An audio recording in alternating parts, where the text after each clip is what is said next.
Assalamualaikum warahmatullahi wabarakatuh. Semoga kemuliaan dan kebaikan terlimpah kepada kita semua. Amin ya robbal alamin. Pada suatu hari, istana Baginda Raja kedatangan tamu sekelompok orang Syiah. Tujuan mereka adalah ingin menantang debat agama kepada para ulama di kota itu. Sebagai tuan rumah yang baik, tentu Baginda Raja menyambutnya dengan ramah. Setelah mereka dipersilahkan duduk, salah satu dari mereka berkata, "Maaf Paduka yang mulia, bukannya kami bermaksud kurang ajar, tapi kami hanya ingin menguji sampai seberapa tinggi ilmu agama para ulama di kota ini." Baginda Raja membalas, "Oh, tidak apa-apa. Saya justru malah tertarik sekaligus bisa menambah wawasan ilmu agama." Baginda Raja lalu memanggil beberapa ulama di kota Baghdad yang berilmu tinggi. Tapi sayangnya saat berdebat tak ada satupun ulama Baghdad yang bisa menandingi keilmuan sekelompok orang Syiah. Kala itu Baginda Raja hampir saja menanggung malu. Pasalnya para ulama yang ia andalkan harus menelan kekalahan.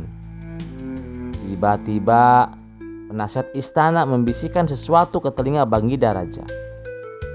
"Kenapa tidak undang saja Abu Nawas? Orang seperti mereka pasti akan kewalahan menghadapinya," ujar penasihat istana menyarankan usulan. Penasihat istana membuat Baginda Raja merasa mendapatkan angin segar. Ia pun langsung menyetujuinya. Kemudian Baginda Raja berkata kepada sekelompok orang Syiah, "Di kota ini masih ada seorang ahli ilmu yang juga tak kalah cerdas. Apakah kalian berani?" tanya Baginda Raja. "Tentu saja Paduka. Siapa orangnya?" "Segera hadirkan ke sini," tantang mereka.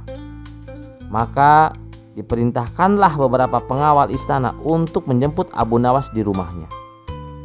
"Tuan Abu Nawas, Anda diperintah Baginda Raja untuk segera menghadap ke istana," kata salah satu pengawal. "Ada apa? Bukannya kemarin aku sudah ke istana," jawab Abu Nawas. "Benar Tuan Abu Nawas, tapi kali ini Baginda Raja sangat membutuhkan Anda," balas pengawal. "Memangnya kenapa?" tanya Abu Nawas penasaran. "Di istana ada sekelompok orang Syiah. Mereka menantang debat ilmu agama kepada siapa saja," jawab pengawal. "Kenapa tidak diundang saja para ulama? Tentu mereka lebih pandai daripada aku," ujar Abu Nawas. "Sudah Tuan Abu Nawas, tapi mereka semua tidak bisa berkutik," kata pengawal. Akhirnya Abu Nawas pun terpaksa memenuhi panggilan Baginda Raja. Singkat cerita, sampailah Abu Nawas di istana. Di sana nampaklah para ulama Syiah sedang duduk berkumpul di sebuah aula kerajaan. Tidak seperti biasanya, Abu Nawas memasuki aula sambil menenteng sandal miliknya. Melihat hal itu membuat Baginda Raja dan sekelompok orang Syiah dibuat terheran-heran. Kemudian sekelompok orang Syiah bertanya kepadanya, "Kamu ini aneh, kenapa kau tenteng sandalmu masuk ke dalam?" Dengan santainya Abu Nawas menjawab, "Saya teringat peristiwa zaman Rasulullah masih hidup.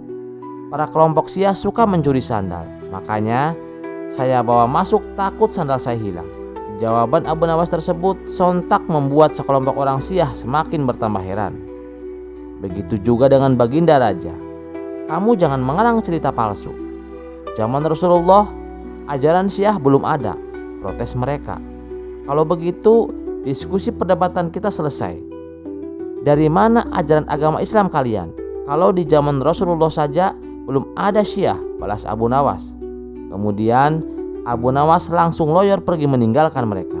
Sementara sekelompok orang Syiah itu tidak bisa membantah pertanyaan Abu Nawas.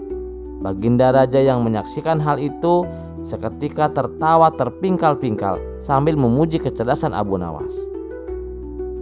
Kisah selanjutnya.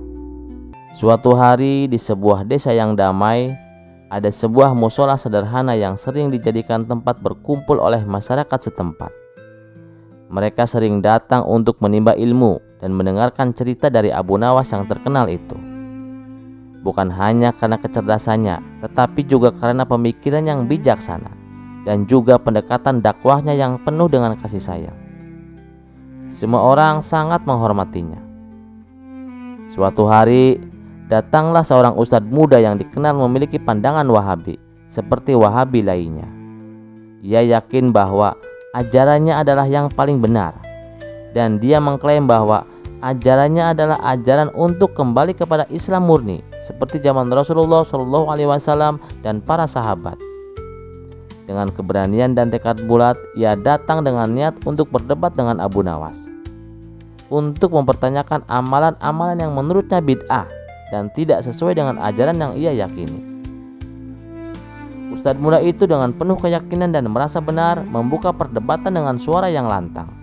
Abu Nawas, saya melihat orang-orang di desa ini melakukan banyak amalan yang tidak dicontohkan oleh Rasulullah. Mereka berzikir berjamaah, memperingati maulid Nabi, membaca Yasin dan tahlil, bahkan kunut dalam sholat subuh. Juga melakukan amalan-amalan aneh lainnya yang tidak dicontohkan oleh Rasulullah maupun oleh para sahabat. Abu Nawas hanya tersenyum mendengar pernyataan lantang itu. Abu Nawas mencoba berpikir positif bahwa pemuda ini datang bukan dengan niat yang buruk, melainkan ingin mencari sebuah pemahaman. Dengan santai dan suara lembut, Abu Nawas mulai berbicara. Kau benar saudaraku, kita memang dianjurkan untuk mengikuti Rasulullah. Akan tetapi, kita renungkan lebih dalam lagi. Apakah setiap hal yang tidak dilakukan oleh Rasulullah otomatis menjadi bid'ah yang sesat? Di dunia ini banyak sekali amalan yang tidak dilakukan oleh Rasulullah, akan tetapi bermanfaat bagi umat Islam. Contohnya, azan dengan pengeras suara atau khutbah dengan bahasa Indonesia. Semua itu tidak pernah dilakukan di zaman Rasulullah. Apakah kamu pernah mendengarkan dalil yang menyebutkan bahwa Rasulullah melakukan khutbah dengan bahasa Indonesia? Tentu saja tidak pernah saudaraku. Akan tetapi semua itu kita gunakan sebagai sarana untuk memperluas dakwah kita. Abu Nawas kemudian melanjutkan, ingat ya wahai saudaraku, Rasulullah pernah bersabda, barang siapa yang memulai di dalam Islam sebuah sunnah yang baik, sebuah tradisi yang baik, maka orang itu mendapatkan pahalanya, juga mendapatkan pahala dari orang-orang yang mengamalkannya setelahnya, tanpa dikurangi sedikit pun. Hadis riwayat Muslim.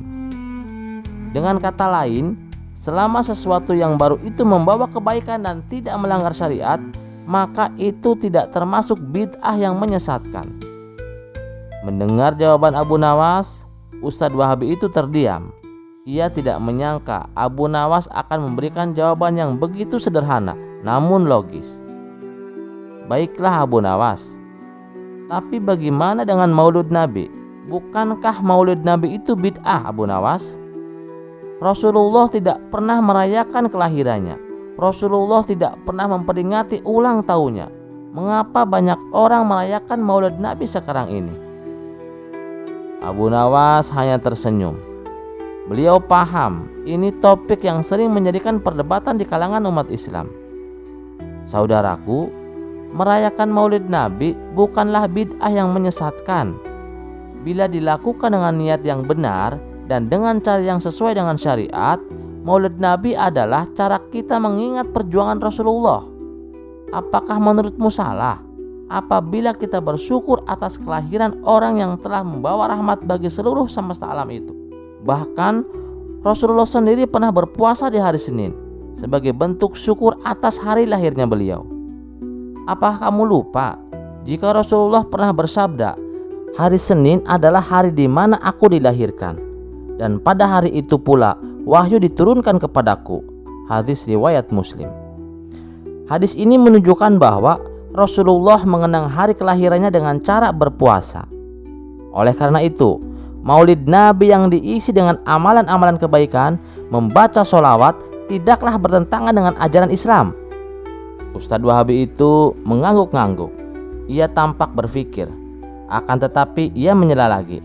Tapi Abu Nawas, jika ini bentuk cinta, mengapa Rasulullah tidak pernah merayakan hari kelahirannya sendiri?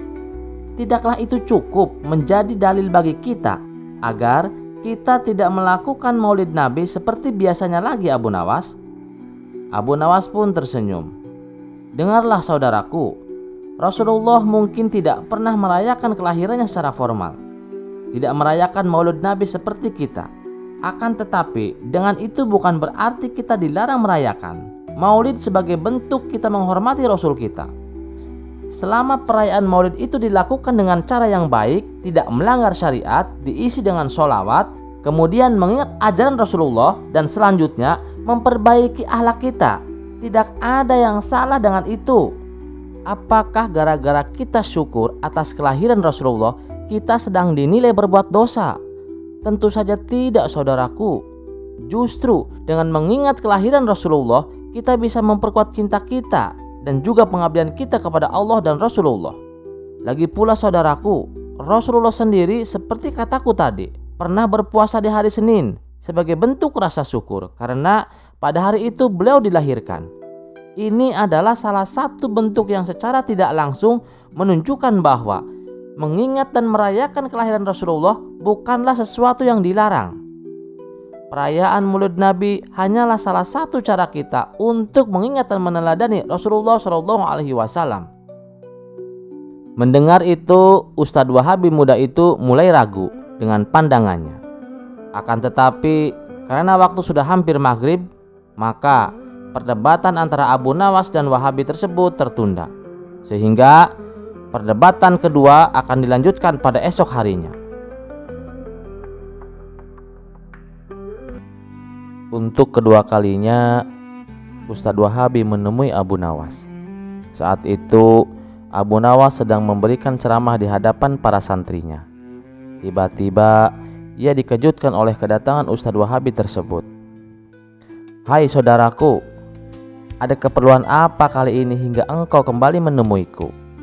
tanya Abu Nawas dengan ramah. Ustadz Wahabi tersenyum kecil sebelum menjawab. "Begini Tuan Abu Nawas, ada beberapa hal yang ingin aku tanyakan kembali kepadamu." Abu Nawas diam sejenak, lalu menatap Ustadz itu dengan penuh perhatian. "Hal apa yang ingin kau tanyakan wahai saudaraku?" tanyanya dengan tenang. Dengan suara lebih serius, Ustadz Wahabi melanjutkan.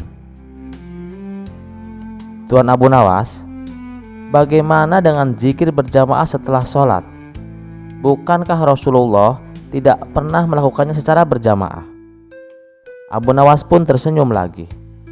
Beliau merasa senang karena Ustadz ini terus berusaha mencari kebenaran. "Saudaraku, dengarkan. Zikir adalah bentuk mengingat Allah. Mengingat Allah secara berjamaah bukanlah sesuatu yang dilarang. Justru itu bisa memperkuat ikatan ukhuwah di antara kita. Rasulullah mungkin tidak selalu melakukannya berjamaah, tetapi apakah mengingat Allah secara bersama-sama hal yang buruk? Selama kita berpikir dengan ikhlas dan benar, apa salahnya dengan melakukannya secara bersama-sama? Ingat hadis Rasulullah, saudaraku. Rasulullah suatu ketika mengatakan, apabila suatu kaum berkumpul dalam suatu majelis untuk mengingat Allah, maka malaikat akan meliputi mereka. Rahmat akan turun kepada mereka, ketenangan akan menaungi mereka, dan Allah akan menyebut-nyebut mereka di hadapan makhluknya yang ada di sisinya. Hadis riwayat Muslim. Ini menunjukkan zikir berjamaah adalah amalan yang penuh dengan berkah. Islam menganjurkan kebersamaan.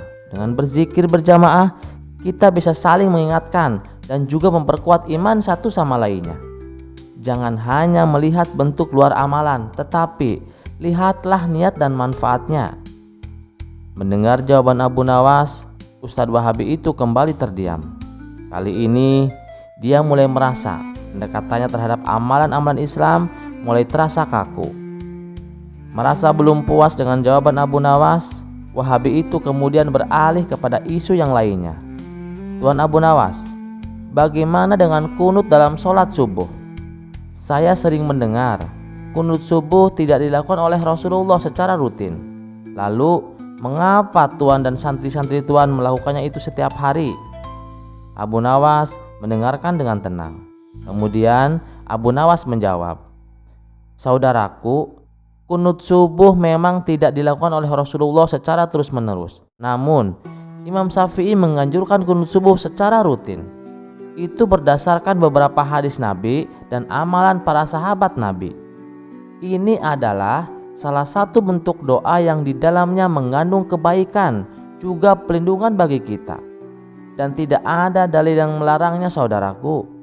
Dalam sebuah hadis, Anas bin Malik berkata, disebutkan bahwa Rasulullah Shallallahu Alaihi Wasallam pernah melakukan kunut dalam sholat subuh ketika terjadi musibah.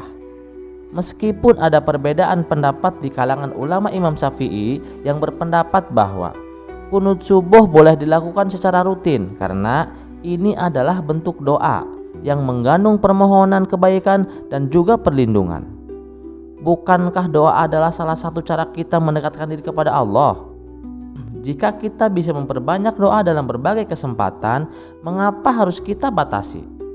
Selama doa itu baik dan tidak bertentangan dengan syariat, maka tidak ada yang salah dengan melakukannya, saudaraku. Mendengar jawaban bijak Abu Nawas, Ustadz Wahabi itu tampak merenung. Ia mulai melihat bahwa ada lebih banyak ruang untuk perbedaan dalam Islam daripada yang sebelumnya ia pahami. Setelah berpikir sejenak, Ustadz Wahabi itu mencoba mengangkat satu isu yang sering didengar, bahwa kita harus mengenakan celana di atas mata kaki kita. Itu mengikuti sunnah Rasulullah, Abu Nawas. Tetapi saya melihat banyak orang di sini yang tidak melakukannya. Ini jelas-jelas bentuk perlawanan kepada Rasulullah. Abu Nawas tertawa kecil dengan ramah.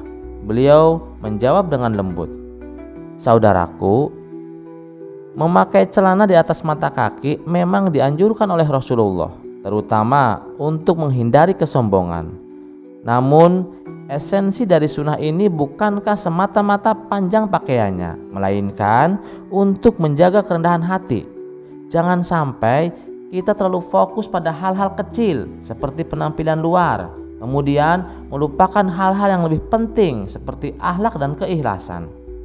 Mungkin kamu lupa, di dalam hadis riwayat Imam Muslim, Rasulullah bersabda, barang siapa yang memanjangkan pakaiannya karena sombong, maka Allah tidak akan melihatnya pada hari kiamat." Yang ditekankan di dalam hadis ini, saudaraku, adalah sikap sombong, bukan panjangnya pakaian kita.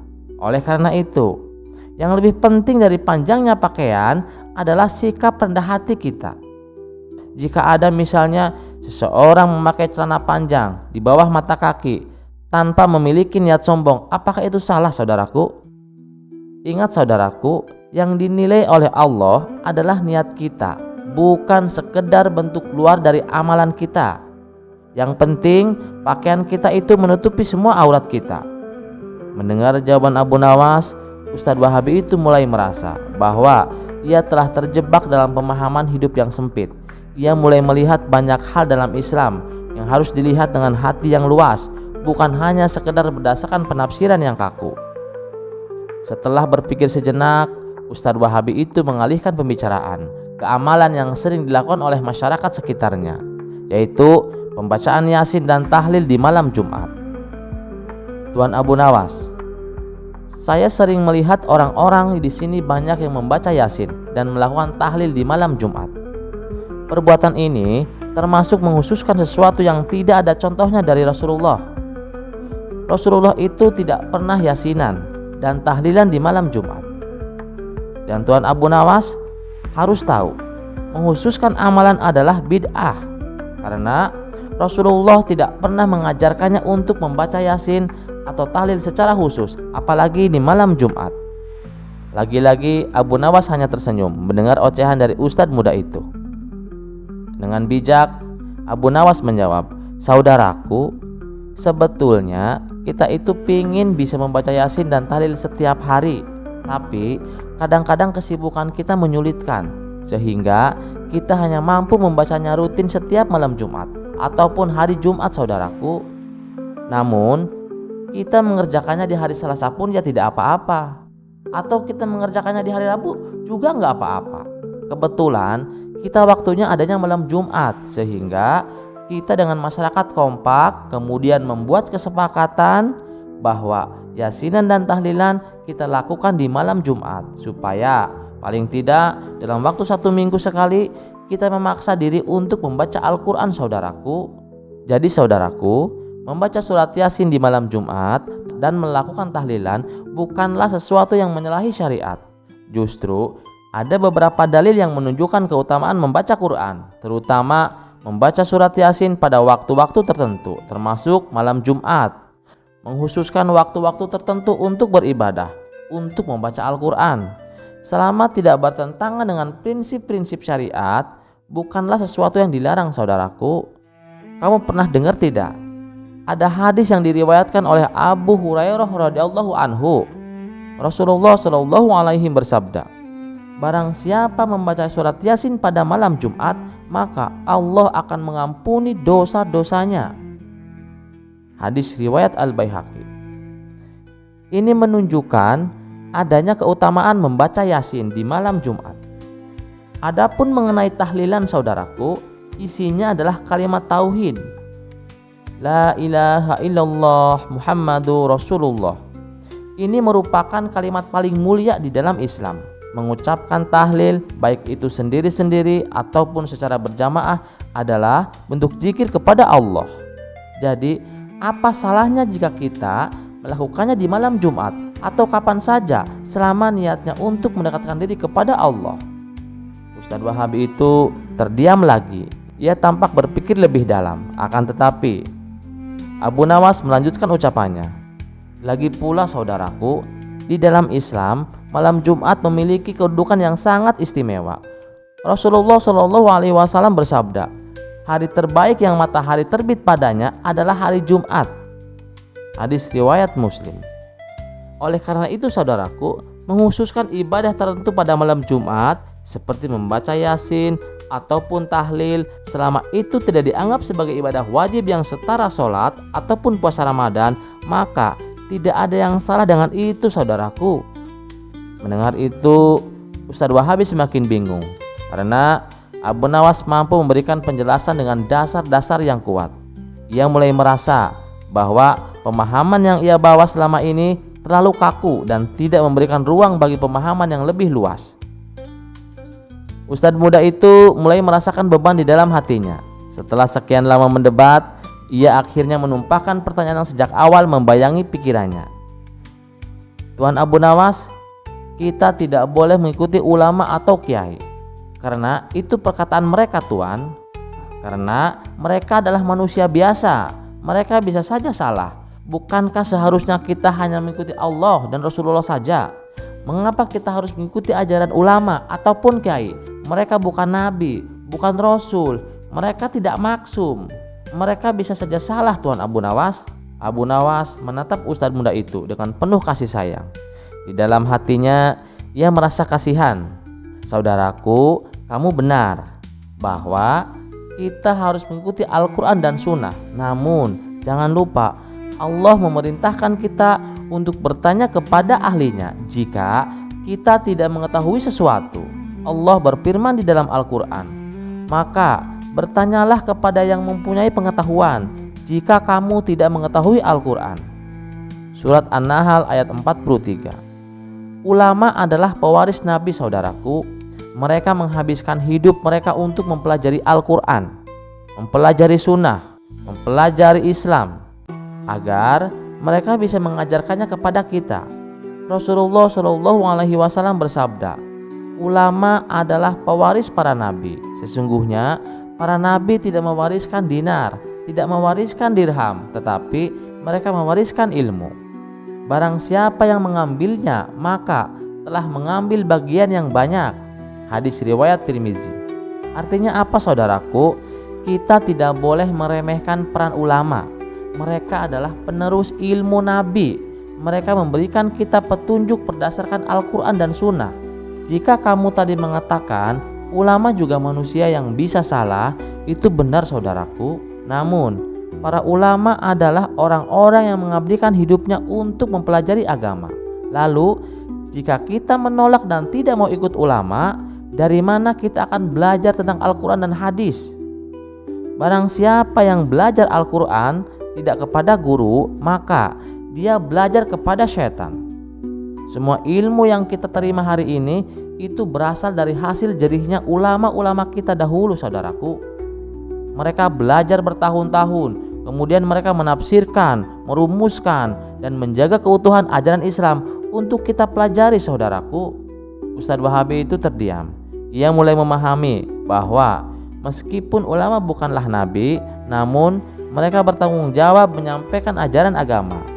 Abu Nawas melihat perubahan dalam wajah sang ustadz. Kemudian Abu Nawas melanjutkan, tidak ada manusia yang sempurna, saudaraku, kecuali Rasulullah. Tetapi kita juga tidak boleh mengabaikan peran ulama di dalam menjalankan ajaran Islam. Allah mengangkat derajat orang-orang yang berilmu. Sebagaimana firman Allah, Allah akan meninggikan orang-orang yang beriman di antara kamu dan orang-orang yang diberi ilmu pengetahuan beberapa derajat. Quran Surat Al-Mujadilah ayat 11. Ustadz Wahabi itu terdiam.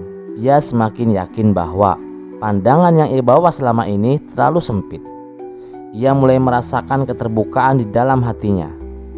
Setelah mendengarkan penjelasan yang panjang dari Abu Nawas, Ustadz Wahabi itu mulai merasakan adanya sesuatu yang berbeda di dalam hatinya.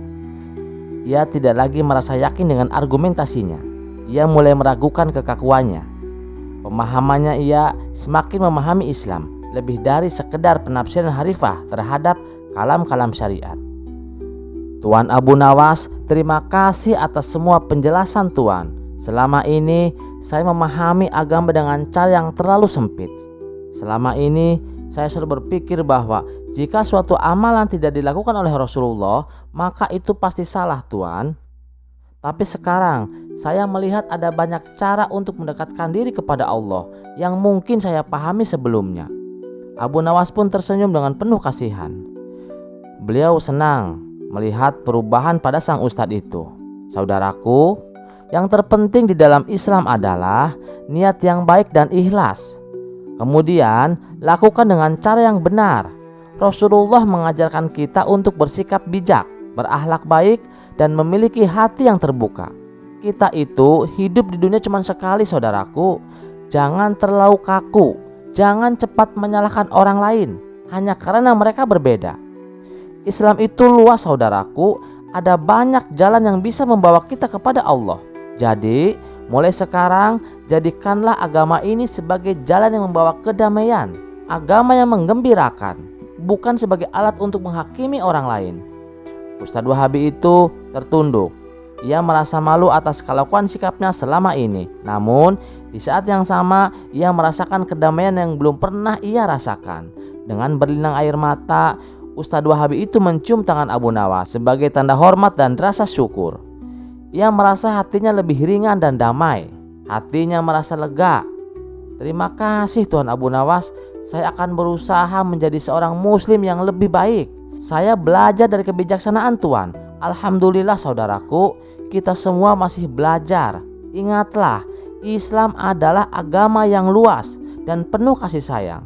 Jangan pernah berhenti mencari ilmu saudaraku. Jangan pernah merasa diri kita yang paling benar. Kita semua sedang berusaha menuju keridhaan Allah Subhanahu wa taala. Ustadz Wahabi itu kemudian berpamitan. Ia meninggalkan masjid dengan langkah yang lebih tenang. Hatinya lebih terbuka. Ia tahu perjalanannya dalam memahami Islam baru saja dimulai. Ia bersyukur telah mendapatkan kesempatan untuk berubah. Kesempatan yang sangat mahal yang tidak mungkin didapatkan oleh orang-orang yang memiliki hati penuh kesombongan. Kisah selanjutnya. Pada suatu hari, Baginda Raja merasa sedikit kesal dengan Abu Nawas. Sudah beberapa kali Abu Nawas berhasil mengelabui Raja dengan kecerdikannya. Dan kali ini Raja memutuskan bahwa Abu Nawas harus mendapatkan hukuman yang tidak biasa. Baginda Raja memanggil Abu Nawas ke istana. Di hadapan para menteri dan pejabat kerajaan, Raja berkata dengan nada serius, "Abu Nawas, kali ini kau takkan bisa lolos. kau harus memilih apakah ingin dikirim ke surga atau ke neraka. Semua orang di ruangan itu menahan nafas. Sebuah jebakan sudah dipasang dengan sangat sempurna. Kalau Abu Nawas memilih surga, pasti raja akan menuduhnya sombong, merasa dirinya terlalu suci. Tapi kalau memilih neraka, ya jelas itu adalah tempat yang mengerikan. Abu Nawas tersenyum tenang seperti biasa. Ia mengangguk perlahan dan berkata, "Paduka Raja yang mulia, saya merasa tidak pantas berada di surga karena itu tempat bagi orang-orang yang sangat suci. Jadi, dengan rendah hati, saya memilih untuk dikirim ke neraka saja." Semua orang terperangah, termasuk raja. Apa? Abu Nawas memilih neraka? Raja sempat bingung, tapi dia merasa kemenangan sudah di tangannya. Namun, sebelum raja bisa berkata apa-apa, Abu Nawas melanjutkan, "Namun ada satu masalah, Paduka. Sebagai raja yang begitu mulia dan perkasa, Paduka hanya bisa mengirim saya ke tempat yang Paduka kuasai, bukan? Sedangkan neraka, sayangnya bukanlah bagian dari wilayah kerajaan Paduka. Karena neraka itu milik Allah. Jadi, Paduka sebenarnya tidak bisa mengirim saya ke neraka." Baginda raja yang tadinya marah mendadak tersentak. Ruangan yang semula sunyi berubah menjadi gemuruh tawa. Raja tertegun sejenak. Kemudian tak tahan ikut tertawa lepas. "Ah, Abu Nawas, kecerdikanmu memang tiada duanya," kata baginda raja sambil tersenyum lebar. "Baiklah, kali ini aku membebaskanmu, karena jelas hukuman apapun tak akan berguna melawan kepintaranmu." Kisah selanjutnya. Suatu hari, ketika Abu Nawas sedang bersantai di rumahnya, tiba-tiba malaikat maut datang menghampirinya. Abu Nawas tahu bahwa tugas malaikat maut adalah menjemput nyawa manusia sesuai dengan ketentuan Tuhan. Dan hari itu sepertinya tiba gilirannya. Malaikat maut berkata dengan suara tegas, "Abu Nawas, waktumu di dunia ini sudah habis. Aku akan datang untuk menjemput nyawamu. Bersiaplah." Namun, seperti biasa, Abu Nawas tidak mudah menyerah begitu saja. Dengan tenang, ia menjawab, "Wahai malaikat maut, saya sangat mengerti bahwa tugasmu adalah untuk menjemput nyawa. Namun, bisakah kau memberiku sedikit waktu untuk mempersiapkan diriku? Aku masih belum menyelesaikan beberapa hal penting di dunia ini." Malaikat maut yang telah sering mendengar beberapa alasan dari manusia berkata, "Aku tidak bisa memberikanmu waktu terlalu lama, Abu Nawas. Tugas ini harus segera kuselesaikan." Mendengar itu, Abu Nawas tahu bahwa tidak ada banyak waktu untuk berpikir. Ia pun mulai memutar otaknya dengan cepat, berusaha menemukan cara untuk menghindari nasib yang sudah dekat. Setelah merenung beberapa saat, tiba-tiba sebuah ide cemerlang terlintas di benaknya. "Baiklah, wahai malaikat maut," kata Abu Nawas dengan senyum penuh arti. "Namun sebelum kau menjemput nyawaku, aku ingin mengajukan satu pertanyaan. Ini hanya sebuah teka-teki kecil. Jika kau bisa menjawabnya dengan benar, aku akan menyerahkan nyawaku tanpa perlawanan. Tapi, jika kau tidak bisa menjawabnya, maka kau harus memberi saya tambahan waktu untuk hidup." Malaikat maut yang merasa yakin dengan kemampuannya merasa tidak keberatan. "Baiklah Abu Nawas, apa teka-teki yang ingin kau ajukan?"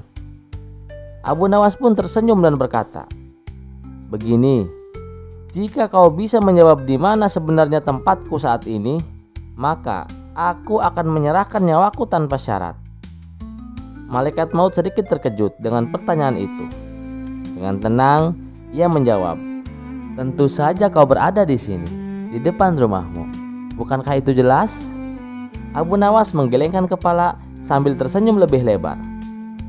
"Tidak malaikat maut, itu salah. Aku tidak di sini." Malaikat maut kebingungan dan merasa penasaran. "Apa maksudmu, Abu Nawas? Bukankah aku melihatmu di sini dengan mata kepalaku sendiri?" Dengan tenang, Abu Nawas menjawab, "Jika kau yakin aku di sini, coba periksa baik-baik. Bukankah aku juga ada di kebun belakang rumah?" Malaikat maut mengeritkan dahi, tak memahami maksud Abu Nawas. Namun, karena merasa Abu Nawas mengajukan tantangan yang aneh, malaikat maut pun pergi memeriksa kebun belakang rumah Abu Nawas. Sementara itu, Abu Nawas dengan cepat memanfaatkan kesempatan ini untuk melarikan diri. Ia segera menaiki pohon besar di halaman depan rumahnya dan bersembunyi di antara dedaunan yang lebat. Setelah beberapa saat, malaikat maut kembali dari kebun dan tidak menemukan Abu Nawas di sana. Ia merasa heran dan mulai mencari di sekitar rumah, tetapi tetap tidak menemukan Abu Nawas. Malaikat maut mulai menyadari bahwa dirinya telah dikelabui oleh kecerdikan Abu Nawas. Dengan marah, ia kembali ke tempat di mana ia pertama kali bertemu dengan Abu Nawas. Namun, ketika ia tiba, Abu Nawas sudah lenyap. Setelah beberapa saat mencari, malaikat maut akhirnya melihat Abu Nawas yang bersembunyi di atas pohon. Dengan perasaan kesal, malaikat maut berkata, "Abu Nawas, aku sudah tahu trikmu. Kau memang cerdik, tapi tugas ini tidak bisa ditunda selamanya. Cepat turun dan biarkan aku menjemput nyawamu." Namun, Abu Nawas yang masih tetap tenang berkata dari atas pohon, "Wahai malaikat maut, sepertinya kau salah lagi. Aku bukan di atas pohon ini. Cobalah periksa di bawah pohon, mungkin aku di sana." Malaikat maut yang sudah mulai kesal kembali memeriksa Abu Nawas di sekitar pohon, berpikir mungkin Abu Nawas memang sedang mempermainkannya. Namun, setelah beberapa lama mencari, malaikat maut tidak juga menemukan Abu Nawas di bawah pohon. Abu Nawas yang cerdik terus berbicara dari atas, "Wahai malaikat, kau harus lebih teliti. Mungkin aku bukan di bawah pohon, tapi ada di atap rumahku." Malaikat maut semakin bingung dan merasa dipermainkan. Tapi tugasnya adalah menjemput nyawanya, dan dia tidak bisa menyerah begitu saja. Setelah beberapa kali dikelabui, malaikat maut akhirnya menyerah dan berkata, "Abu Nawas, aku akan kembali nanti. Kau menang kali ini." Setelah malaikat pergi, Abu Nawas akhirnya turun dari pohon dengan lega dan tawa kecil. Ia berhasil mengelabui malaikat maut dengan kecerdasannya yang luar biasa dan mendapatkan tambahan waktu untuk hidup. Kisah selanjutnya.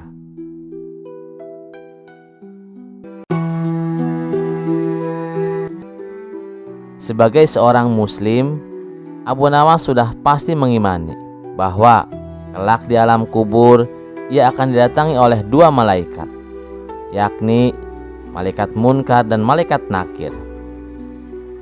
Malaikat ini bertugas menguji identitas keimanan warga baru di alam kubur.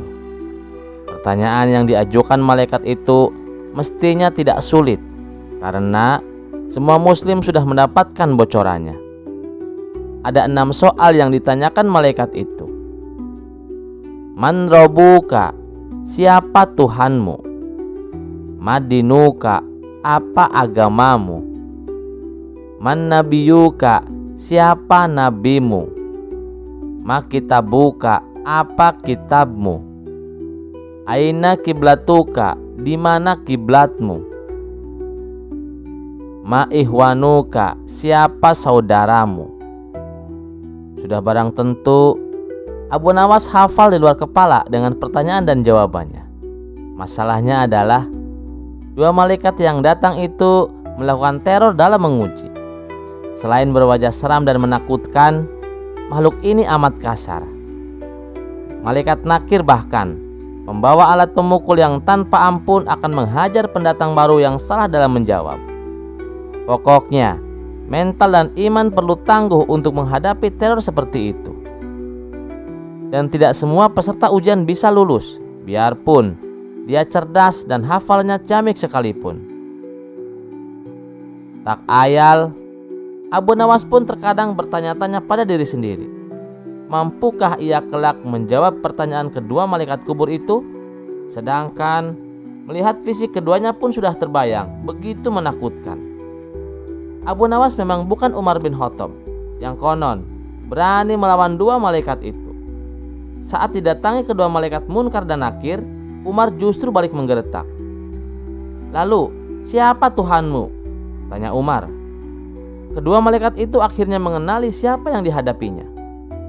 Keduanya pun akhirnya pergi, meninggalkan sahabat Nabi Shallallahu Alaihi Wasallam tersebut. Mengingat kisah Umar dan dua malaikat itu membuat otak nakal Abu Nawas terusik. Tak ada cara lain pikirnya. Abu Nawas menyadari bahwa dirinya tak sebanding dengan Umar bin Khattab.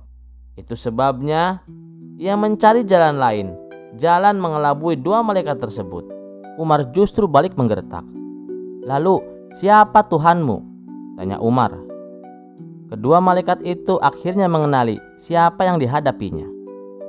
Keduanya pun akhirnya pergi meninggalkan sahabat Nabi Shallallahu Alaihi Wasallam tersebut. Mengingat kisah Umar dan dua malaikat itu membuat otak nakal Abu Nawas terusik. Tak ada cara lain pikirnya. Abu Nawas menyadari bahwa dirinya tak sebanding dengan Umar bin Khattab.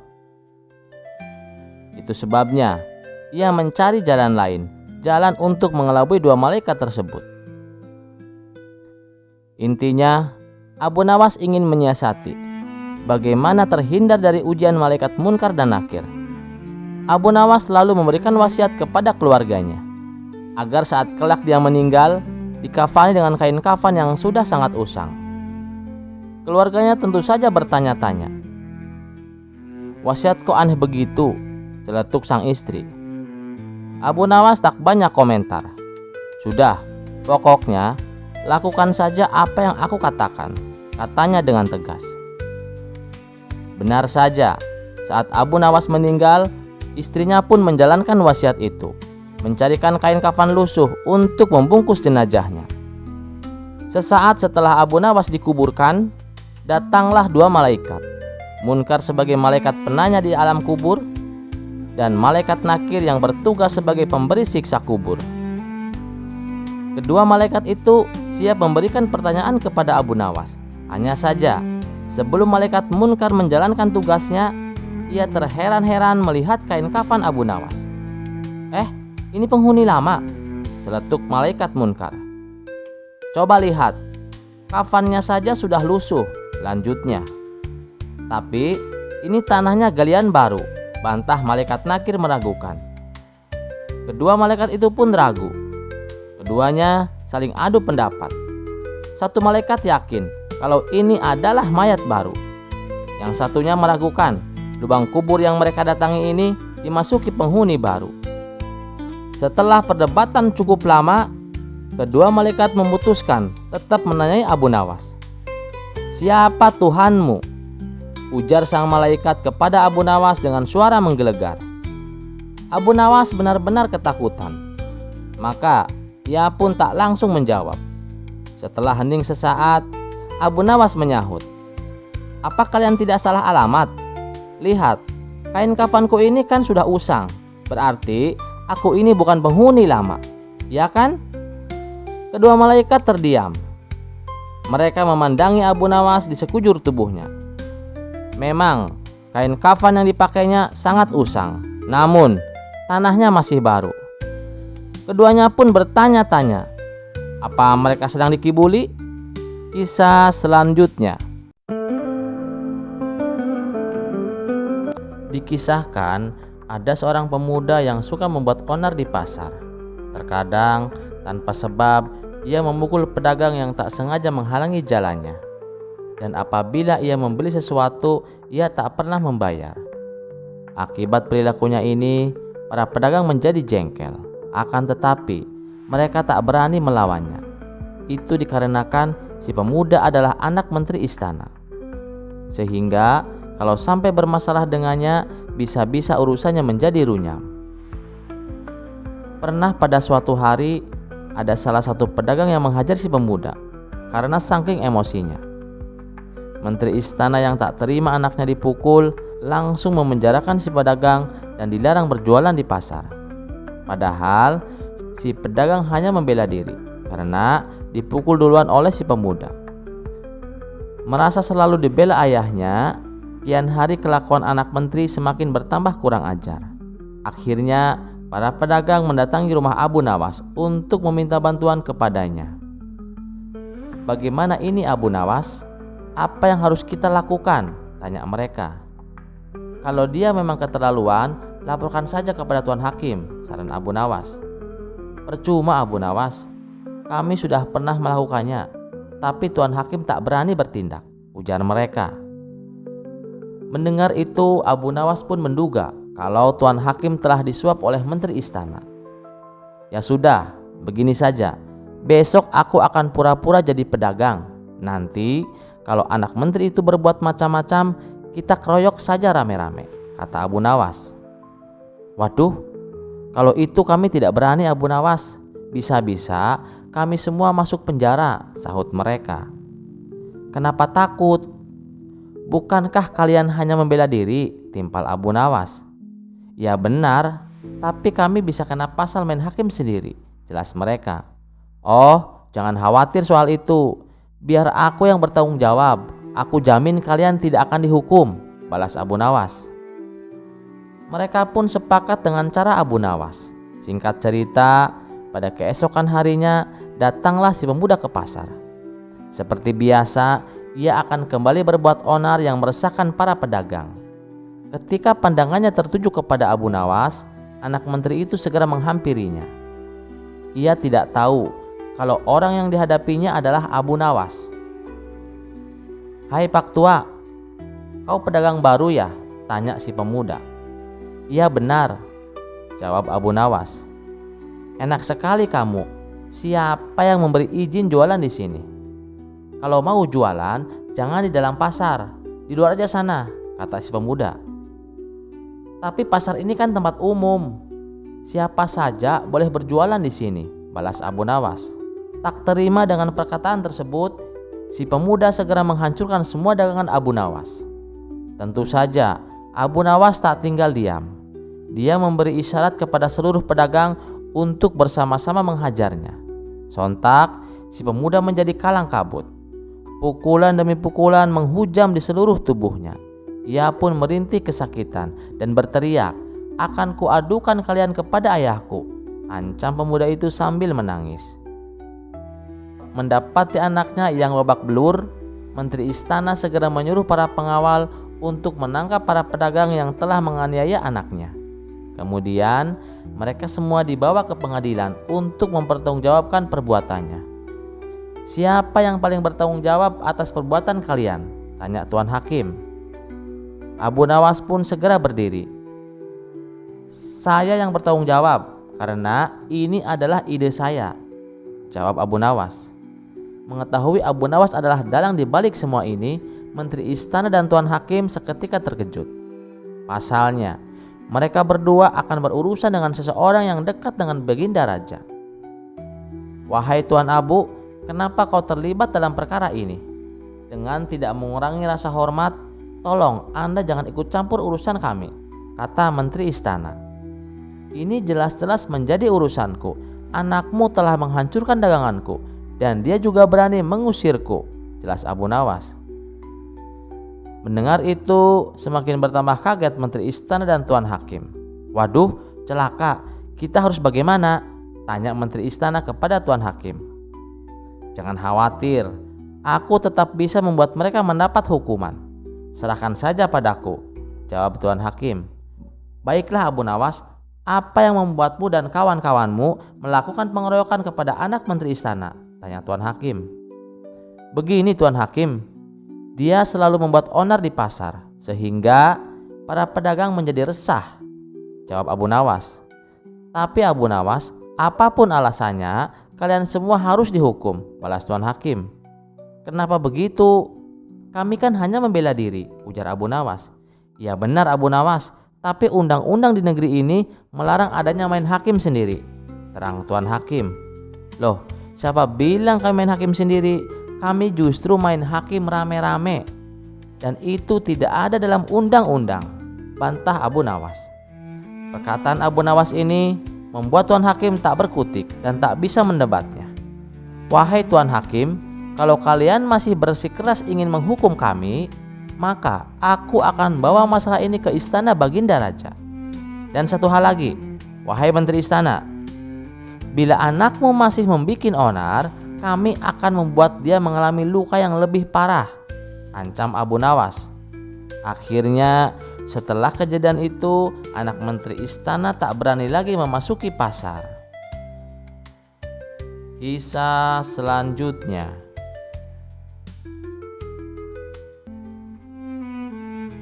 Suatu hari, Abu Nawas sedang berjalan-jalan di sebuah hutan.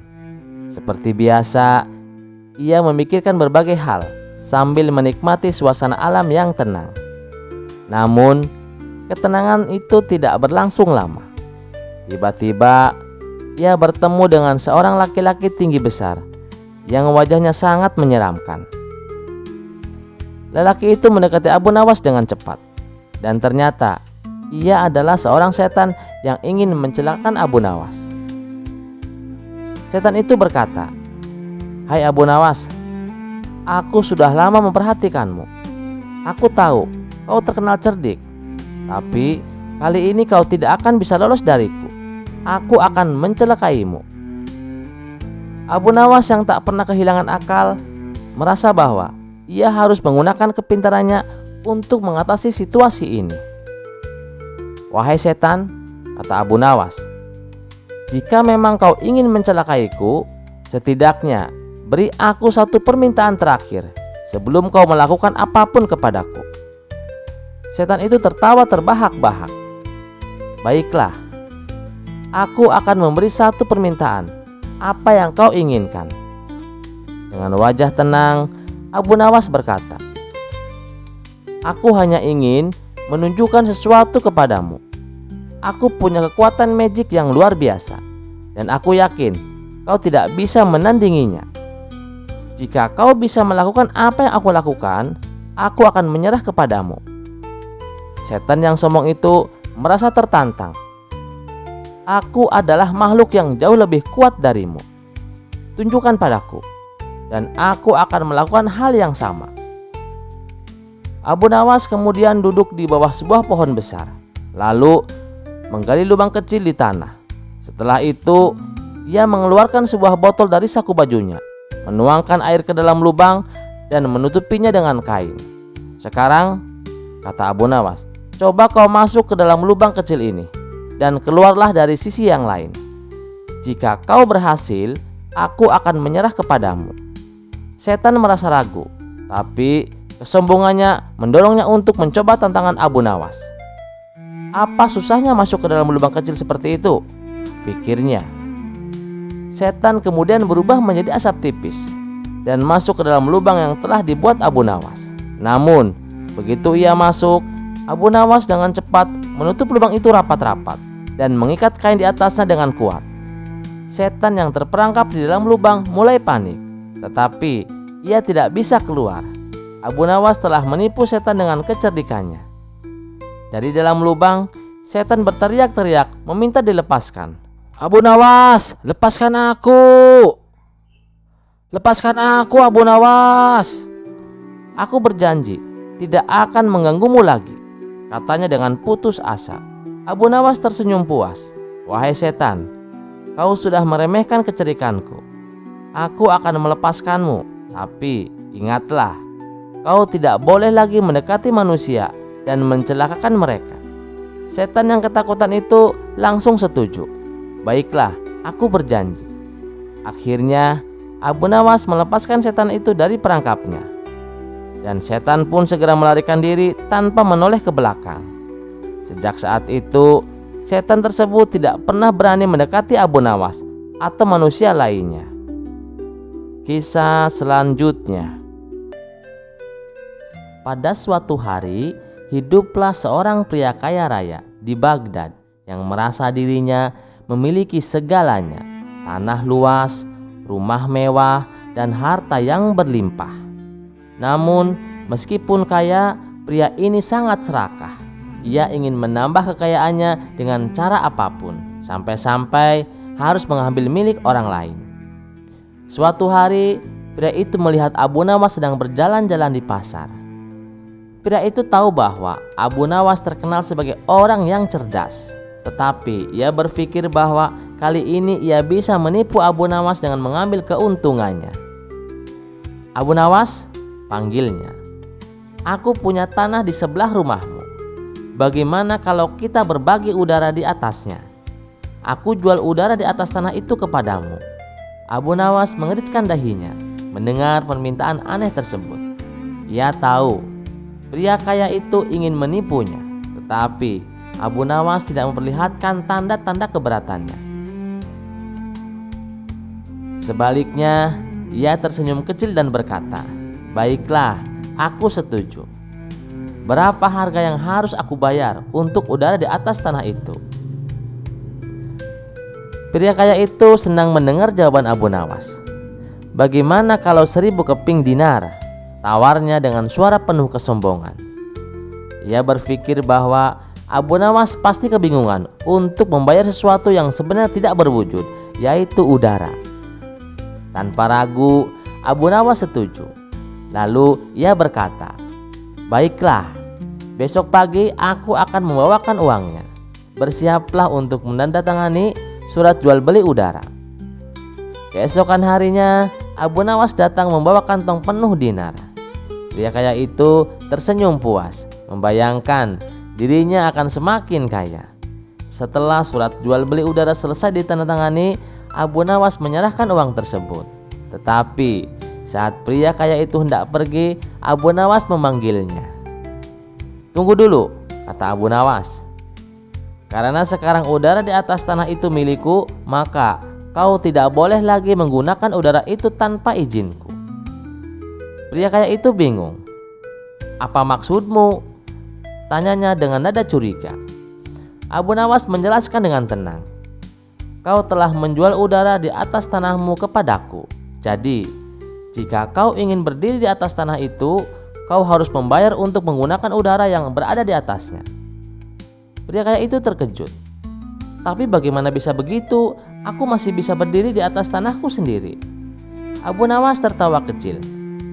"Tentu saja kau bisa berdiri di atas tanahmu, tetapi setiap kali kau menghirup udara, itu sudah bukan milikmu lagi.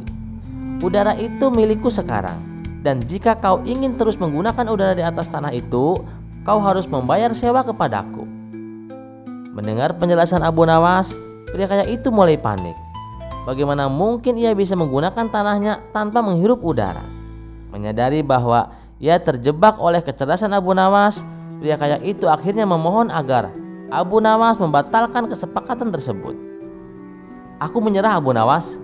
Aku tidak ingin menjual udara di atas tanahku. Ini aku kembalikan uangmu, dan kita batalkan saja kesepakatan ini," kata pria itu dengan nada putus asa. Abu Nawas dengan senyum penuh kemenangan akhirnya setuju untuk membatalkan perjanjian tersebut.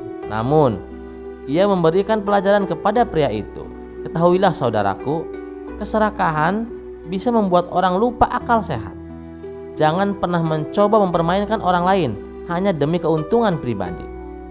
Pria kaya itu terdiam, merasa malu, dan meninggalkan tempat itu dengan kepala tertunduk.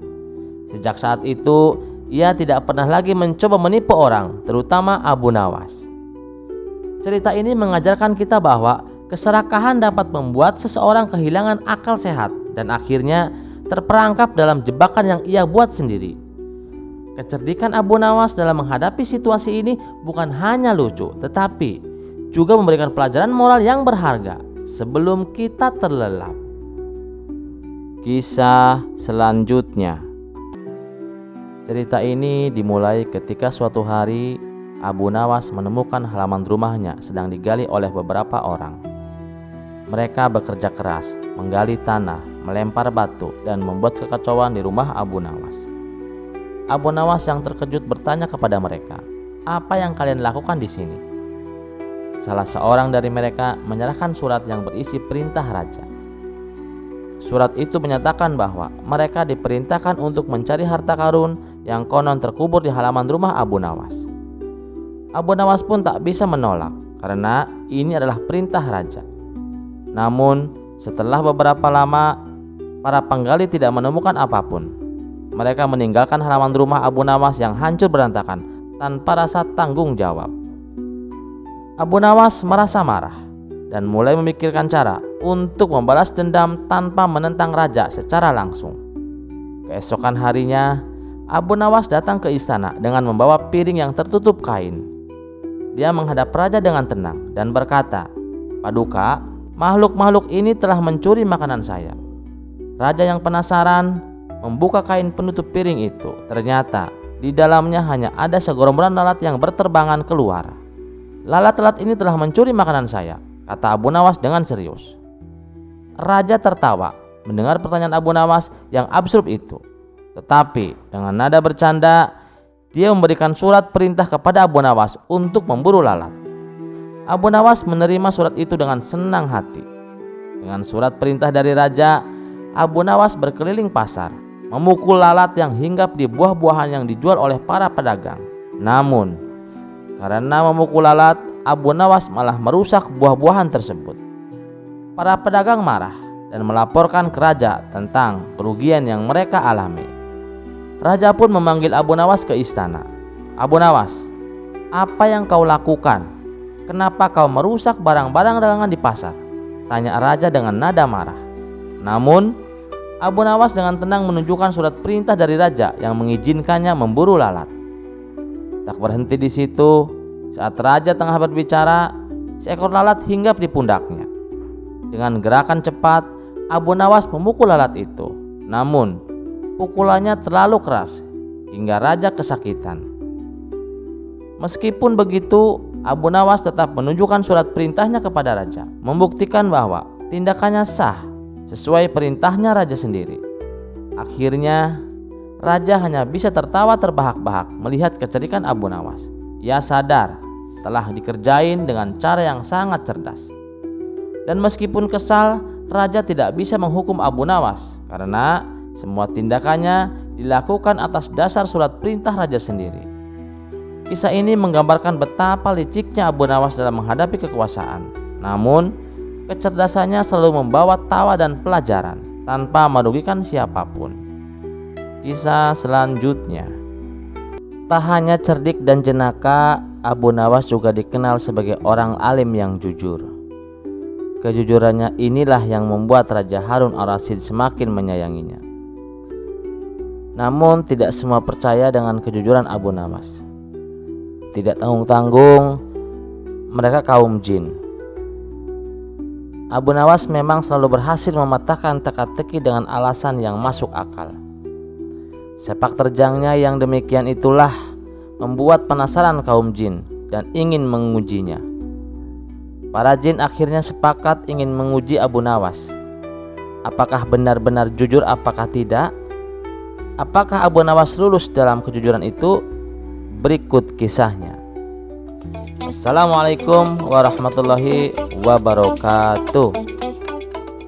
Di awal kisah, keseharian Abu Nawas dalam menafkahi keluarganya bekerja sebagai tukang kayu.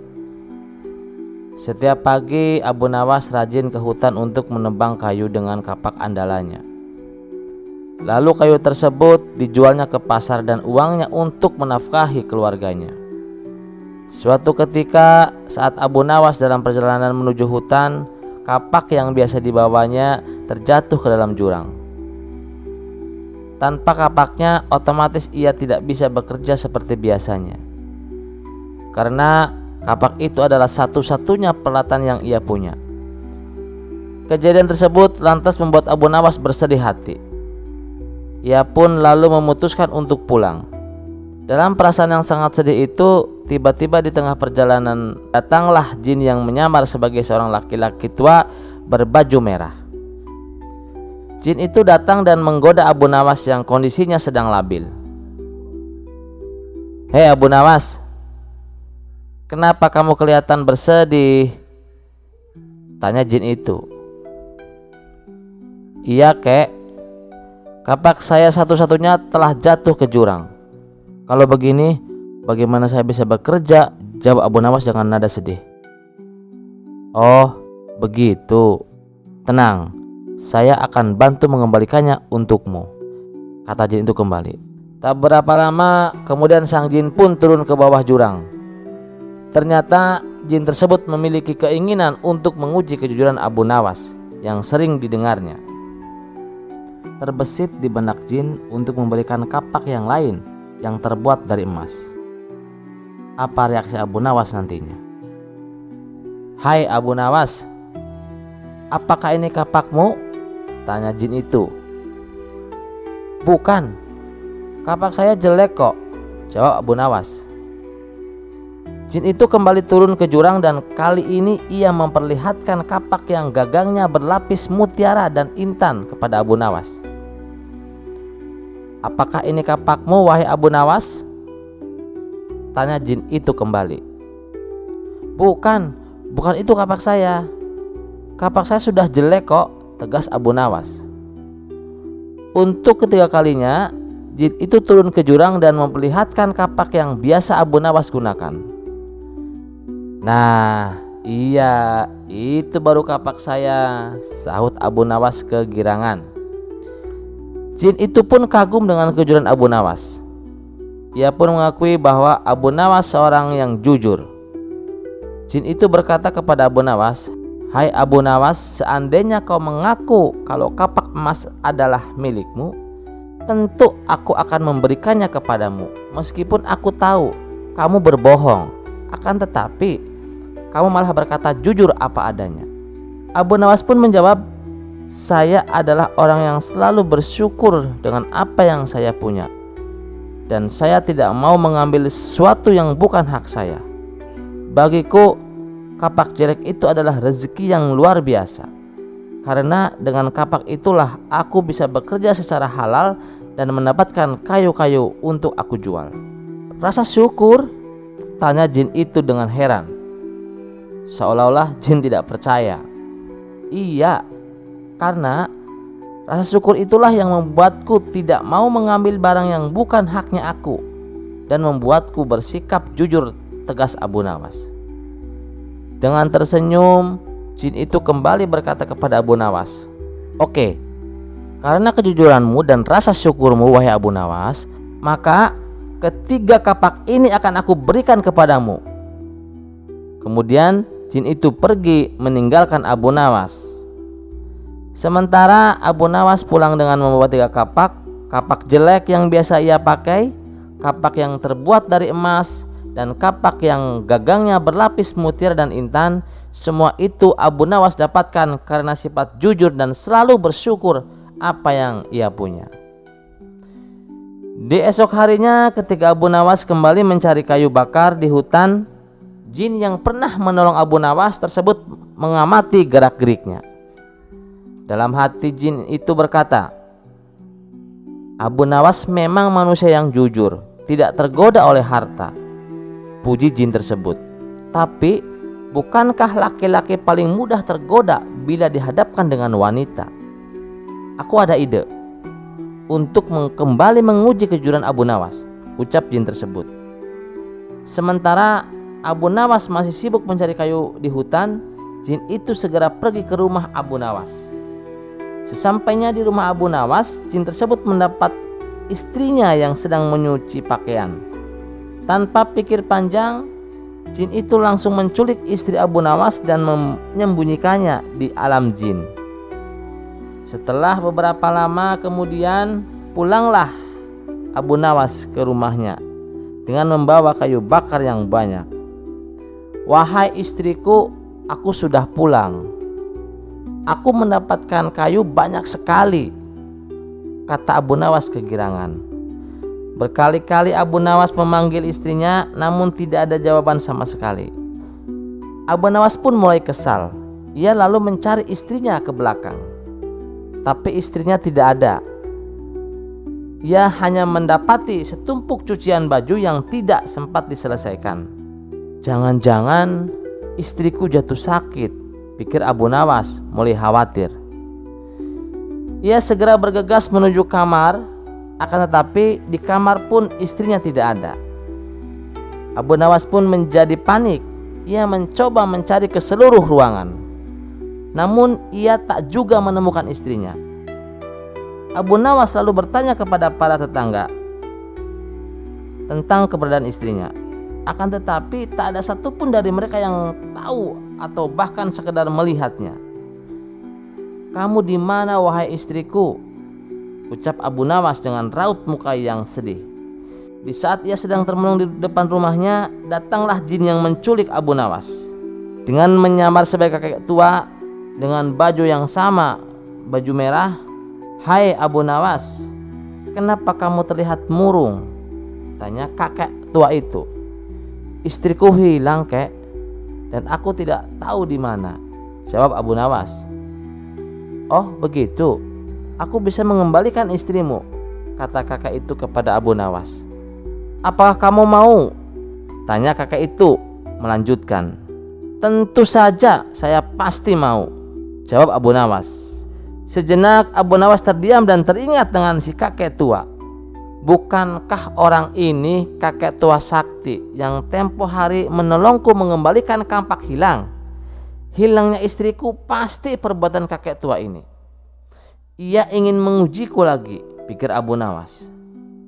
"Hai Abu Nawas, mau ditolong? Kok malah melamun? Ayo cepetan ikut aku," ajak kakek tua itu. Abu Nawas pun berjalan mengikuti kakek tua tersebut.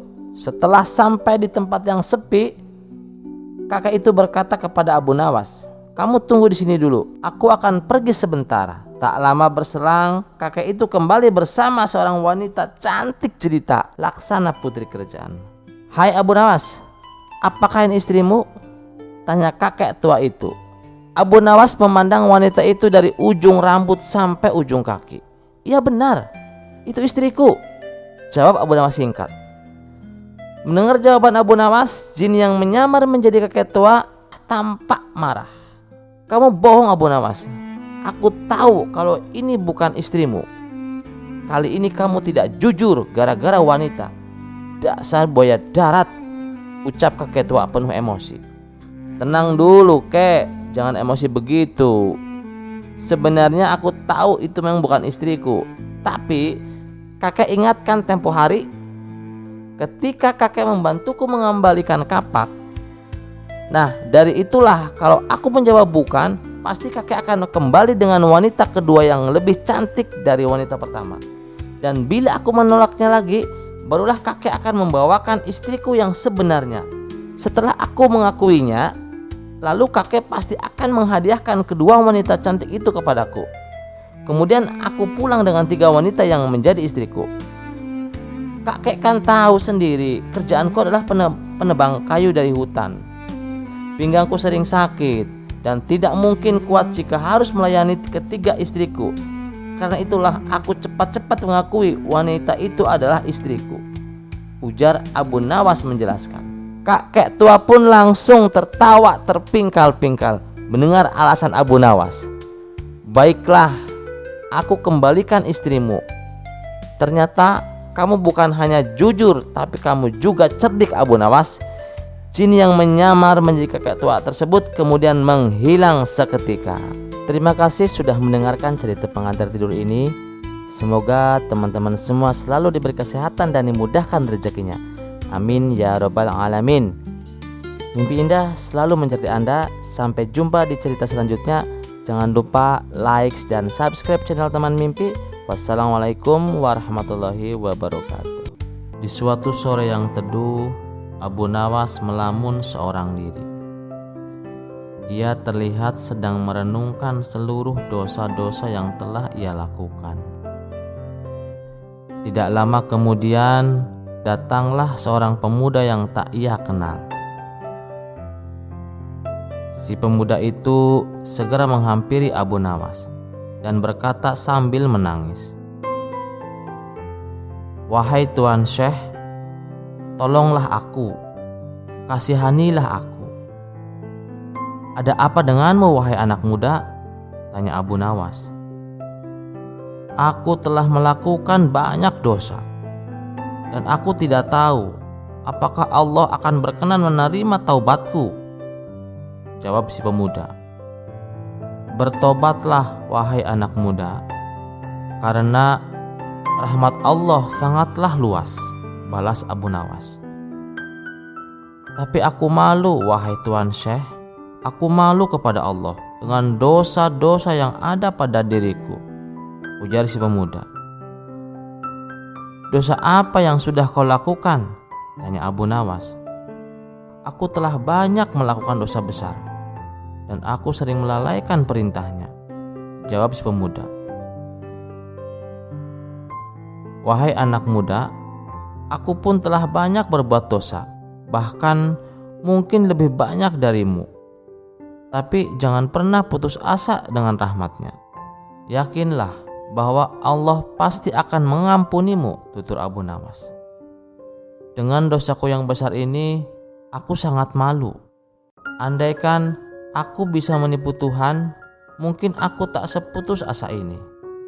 Wahai Tuan Syekh, mungkinkah manusia bisa menipu Tuhan? Tanya si pemuda. Sesaat Abu Nawas terdiam sambil memejamkan mata. Mungkin saja wahai anak muda, jawab Abu Nawas. Bagaimana caranya wahai Tuan Syekh? Tanya anak muda kembali. Rayulah Tuhanmu melalui pujian dan doa, jelas Abu Nawas. Ajarkanlah doa itu kepadaku, wahai Tuan Syekh, pinta si pemuda. Kemudian Abu Nawas pun mulai melantunkan syairnya. Ya Tuhanku, hamba tidak pantas menjadi penghuni surga. Namun, hamba juga tidak kuat menahan panas api neraka. Maka, berilah aku taubat, ampunan, dan ampunilah dosaku. Sesungguhnya Engkau Maha Pengampun dosa yang besar. Kisah selanjutnya.